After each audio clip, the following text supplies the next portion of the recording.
Hello guys, welcome back to my channel. It's me Jivan from Creator. So ইদানিং ফেসবুকে ঢুকলেই এই ধরনের ছবি ট্রেন্ডিংয়ে দেখতে পাওয়া যায়। তো আজকে দেখাবো এই ধরনের ছবি কিভাবে তৈরি করে। সো এর জন্য আমাদের প্রথমেই গুগল প্লে স্টোরে যেতে হবে।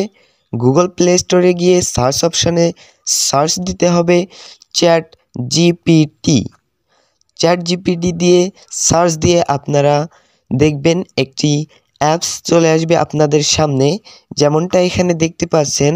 আমি ইনস্টল করে রাখছি আপনাদের বোঝার সুবিধার্থে, আপনারা ইনস্টল করে নেবেন।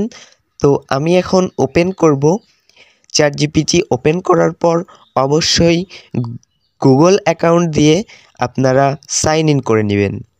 সো এখানে আপনারা দেখছেন ফটোজ অপশান, এই যে বাঁ সাইডে কিবোর্ডের উপরে ফটোজ অপশান দেখতে পাচ্ছেন, এইখানে ক্লিক করতে হবে। ক্লিক করার পর প্রথমে ফটোজ লেখা আছে, ওইখানে ক্লিক করার পর যে ছবিটা আপনি গিবলি আর্ট তৈরি করবেন সেই ছবিটি সিলেক্ট করে নেবেন। আমি সিলেক্ট করে নিলাম। এইখানে দেখবেন আস্ক এনিথিং লেখা আছে, এইখানে লিখবেন make a studio art Ghibli বা make a Ghibli studio art, কিছু একটা লিখলেই হবে। লিখে ছবিটি সেন্ড করে দিবেন।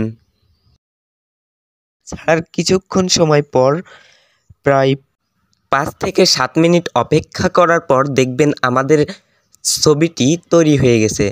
সো আপনারাও এভাবে ছবিটি তৈরি করুন। থ্যাংক ইউ বন্ধুরা ভিডিওটি দেখার জন্য। ভিডিওটি ভালো লাগলে অবশ্যই লাইক, কমেন্ট, শেয়ার এবং সাবস্ক্রাইব করে দিবেন এবং আমাদের পাশেই থাকবেন।